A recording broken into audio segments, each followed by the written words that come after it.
Yo, what up? It's KG, a.k.a. K Boogie, Naughty by Nature, and you know I got soul, and I'm chilling right here on YouKnowIGotSoul.com. Peace, Naughty. Thanks for taking the time for the interview, man. We appreciate it. No problem, man. Kind of, just want to talk about your R&B history. You know, you're known for your work with Naughty by Nature and your success with the group over the years, but on the production side of things, you've done a lot for R&B. You've produced a lot of hits in R&B. Talk about where your roots in R&B. I mean, R&B started for me as a little kid growing up.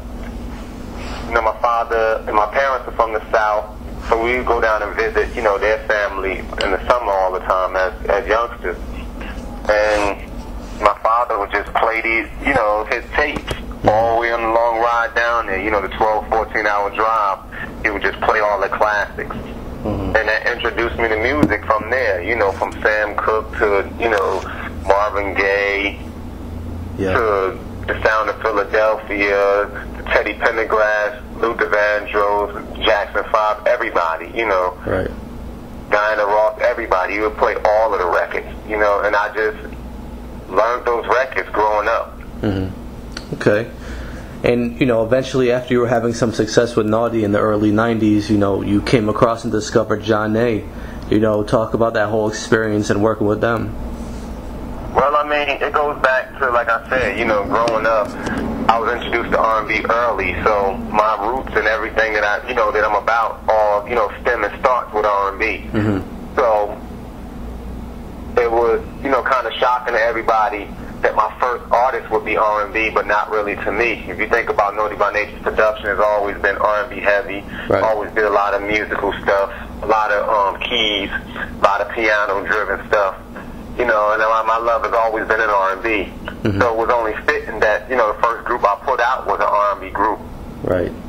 That makes sense. And I came across them, they dropped their demo off down at the office, and a girl by the name of Lynn Scott just was like, yo, okay, some demos came in, you should check these demos out. And she gave them to me. And I just checked the demos out over at the office, and Jaheim stuck out to me. Yeah. Okay. So now talk a little bit about your label that you had, Divine Mill, and kind of how it came together, how you started that. Well, Divine Mill, it started with me as a producer as a whole. It started off as Illtown, and it evolved and developed into Divine Mill. But it's like I've always wanted to be behind the scenes, and I do my part as the DJ / producer and a member of Naughty by Nature, but I'm a lot more laid back. At the same time, it's all about evolution, it's all about growth, and it's all about, maintaining and having that, stability to maintain. And I always knew that I can, most likely be a producer or be an executive or be a manager or something behind the scenes a lot longer than you can in the front. It's just how it is. Right. Okay. So from day one, I've always worked towards that. I'm still working towards that. And I just knew coming out the box that I had to, start building from day one. And that's why I started with Illtown, and I developed into, and it grew into Divine Mill. And I'm still here now to this day, working on developing new artists, keeping my name out there on the production side, but at the same time, it's always a lot more fruitful and a lot more impactful when you develop artists of your own from scratch. Right. True. Now, take me a few years after the Jaheim situation when you originally met them to when you discovered Next and kind of how that whole situation came about. It's the same concept, the same exact thing. You look at it as, I know I was once on that side as well. People with their demo tapes, and people, sending in tapes hoping somebody will listen to it, or running up on artists or people that's on hoping that they will give them a chance. So I was once on that side, and some people gave us a look or a chance, and a lot of people didn't. Right. So I always remember that. So a lot of times when I tried, throughout my whole career to always, if I got something, to listen to it, at least give it a chance. If I had time, I always, at least tried to find time to give somebody a chance if they ran down on me. Because like I said, I was once on their other side. Right.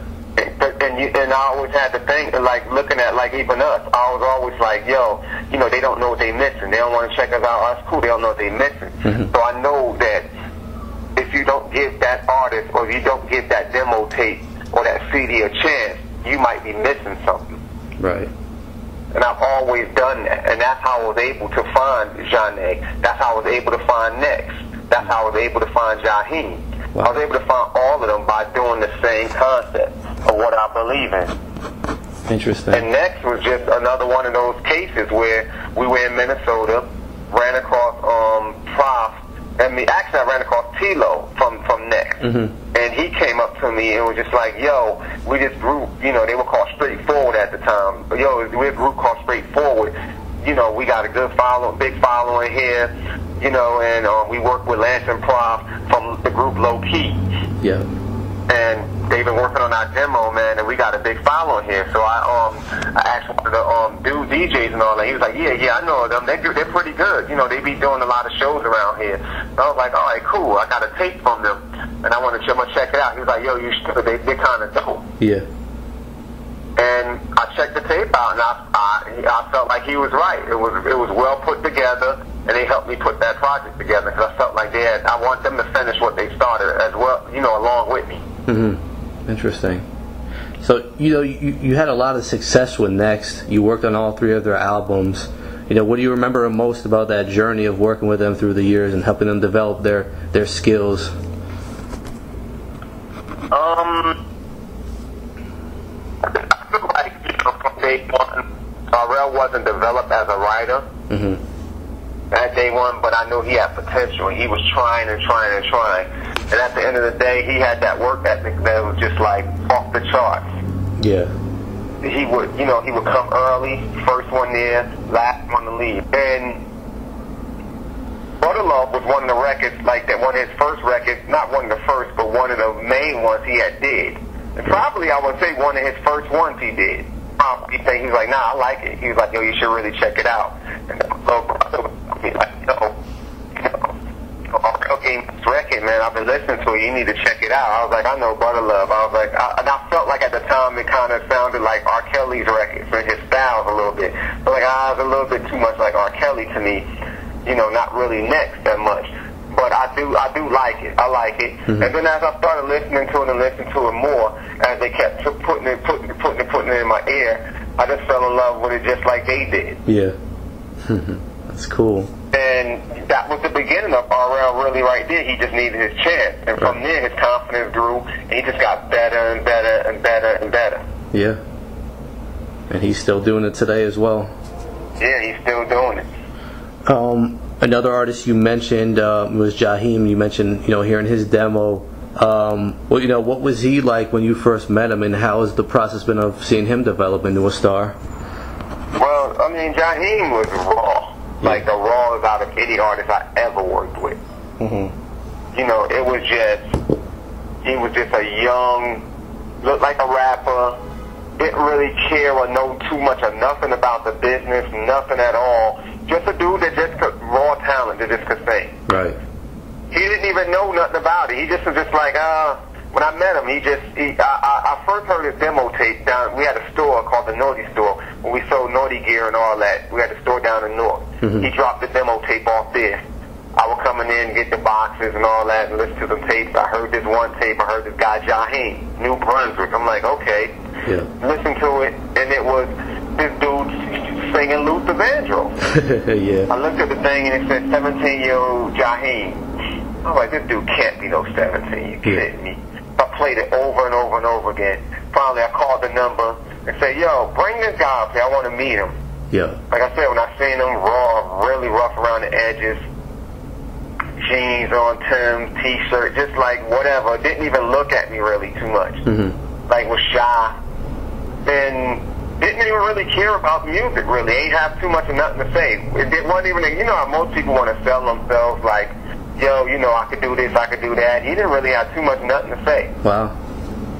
Yeah. And it was just like, I just was looking at him like, well, dang, I could make this guy, 8 to 80, meaning that I can make him appeal to a kid from age 8 all the way up to an 80-year-old woman because of his voice. But with him being so young, he can appeal to the younger people, but his voice is going to grab the older people. Right.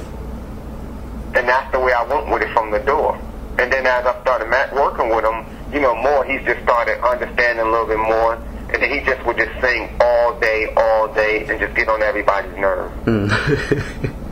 Walk around with a radio. Yeah. All day just singing. They started calling him radio. I forgot, a radio man or something like that they called him. Yeah. That's funny. And he would just walk around with a radio all the time. Yeah. Wow. And then, and he was around just as long as, Next and everybody was, but like I said, he was just so rough around the edges, he had to develop way more than they did. Next came with a producer, they were already polished, they were already doing shows, so they were ready to go. And it kind of pissed him off. Wow. As it went along, Jaheim, because he was just like, yo, I don't think you believe in me, why ain't I come out yet? Everybody else done came out, I didn't. I was just like, Jai, you just not ready yet. When it comes time, you'll be ready. And, once you get your chance, you're probably not going to stop the type of artist you are, but it's coming. Yeah. And here we are. He's the last one, but he's still going. Right. And, I know you've contributed to each of his albums over the years. Do you still have plans to work with him in the future? And do you know, people have been looking for him. Do you know if he's coming out anytime soon or anything like that? Unfortunately, it's a lot of just so much political stuff going on. Yeah. Whether it's from record companies and guys that's working on these projects to, everybody wanting to be, to be frank and be straight up with you. People wanting to call themselves replacing me and do what it is that I do. Yeah. Everybody want to be in his ear and trying to be, what I've done from day one. So Jaheim wants to be a producer now, and I guess a lot of those people give him that comfort to say, I'll do this with you and allow you to say you're the producer or whatever it may be, or doing whatever, and that's fine with me. You want to grow, everybody, deserves a chance to grow. And I think is at that time where he can spread his wings and grow. Yeah. Okay. And that's what it's been, evolving to for the last couple of albums with him. It's been, my role has just been less and less. Like, even like down to this album, supposedly there's 2 tracks that I did on there. I've heard the songs to this day. Wow. Yeah, supposedly there's 2 tracks on there. Yeah. Well, that's unfortunate. Well, it's reality. That's how it is. At least, what I do give him? At least, he waited till he had success to do it. A lot of these artists, even now, I run into some people, they ain't even out yet. They ain't put the first album out yet. And they already want everything. They want to write for every record. They want to produce every record. Right. And they want to do everything. And my first thing that I'm always telling them all the time is, have some success first. I expect that from you on album 2 or 3, after you've had success, but not on album 1. Exactly. I don't expect that, Exactly. Sell records first, then sound and start acting ridiculous. I want to ask you about one more artist who you kind of discovered and put on, and that's Noel Gordine. I'm a huge fan of his music and what he's done. Puts out some great R&B music. Talk about working with him. I know you did his first album and everything. What was it like working with him? Yeah, well, I didn't actually discover Noel. He was actually brought to me by my man T.O. Okay. From up in Rhode Island. He's T.O.'s artist. And T.O., he's always bringing me, talent and all that. He actually called me yesterday and told me he got 2 other artists for me. And I always it's like I said, it's the same thing again. You always got to give it a shot because you never know. And there's certain people that when they do call you, you at least definitely got to check it out. Even if it don't, if it's not your cup of tea at the time, you got to check it out because and you respect what it is that they bring to the table. And, T.O. came to me with Noel and said, okay, listen, I got this artist. We got something on the table. And this and that. We started working around with it and messing with it and developing it. And I helped them out a little bit with it. And they ended up signing them over at Sony. And we did a couple of records on him. He's not my artist, like I said, he's always been T.O.'s artist. Yeah. But it was just somebody that, that I helped develop with T.O., and we helped get a situation. Cool. But another great artist, another great talent, another great singer too as well. Definitely. And that's what I'm into. I'm into, real R&B. Right. Straight R&B. Love that. Love it. Want to get some background on a few songs you worked on, just, the creation of it, what you remember about creating that song. Just love to hear the history behind it. The first one is the Aaliyah song you did, A Girl Like You, with Tretch. What do you remember about that one? I mean, that was great, man. I remember, going into the studio, her being there, her parents, her brother. She was young, so her whole family was always with her. Her uncle was there with her, Barry Hankinson, Jomo was there, her cousin, the whole family was there. Everybody was there. Yeah. And another one, great talent, a bright light, shined the room, shy, but, was a star. Yeah. Was a star, though. And they all came in and just was like, you guys got your flavor, and we got ours, but we come to you as a producer because we want you to do what it is you do. Give me one of those records that you do. And we did, something that we did. Yeah. And we felt like it was we actually did 2 records on her at that time. Oh, really? Oh, okay. Yeah, we did Girl Like You, and we did, I forgot the name of that record. The other one was on a soundtrack too. I think I know what you're talking about. I can't remember the name of it. Yeah, the other one was on the soundtrack. Okay. But it was a great experience. It was fun doing it, and like I said, we enjoyed ourselves working with him, man. Cool. A Jaheim song I wanted to ask you about is the song Anything with Next. That was a single. I love that song. What do you remember about creating that one with him? Well, that one goes back to us just in the studio. I used to have a studio in my back house over there, and they all used to live in there. Okay. Like literally live in there. Wow. They slept in there, while we worked on their projects. Jaheim, Fonz from Coffee Brown. Yeah. And Next, they all lived in there. That's what I say, when I show up in the morning, RL was the first one up. He had the MPC on and everything. Didn't know what he was doing, but just had it on, trying to learn how to do beats. Yeah. I walk in there, he already got it up, just with doing something, ready to work.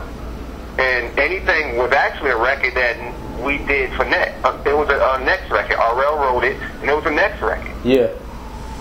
Wow. It was a Next record, and that's why Next is on there. And Next had so many records at that time that I just was like, you know what, let's do this record on Jaheim, and let's just do it featuring y'all. Yeah. But we're gonna keep this one and do it on Jaheim. Okay. Yeah, and I've seen that was originally a Next record. Yeah, I've seen Next actually perform that in some of their shows. So RL does too. I love that song though. You mentioned Coffee Brown. They didn't have as much success as some of the other, acts you had on your label. Do you feel like, they should have had more success than they did? Well, they would have if they wouldn't have broke up before it even got started. Yeah. Like even before we got the chance to even do the first video with After Party and all that, that group was already disbanded. It was already just on its way out of there. Wow. It was just, okay, well, let's save face. We at least got to shoot this video. Let's do whatever. And it was just, yeah. And I was mad about that whole project because I felt like that was a great project. It was a great idea, and it could have went a long way. Yeah. And I feel like it's still missing, even in R&B right now today. Definitely. Missing that, that female, that guy, that fly guy, and that fly female, those two together. Yeah.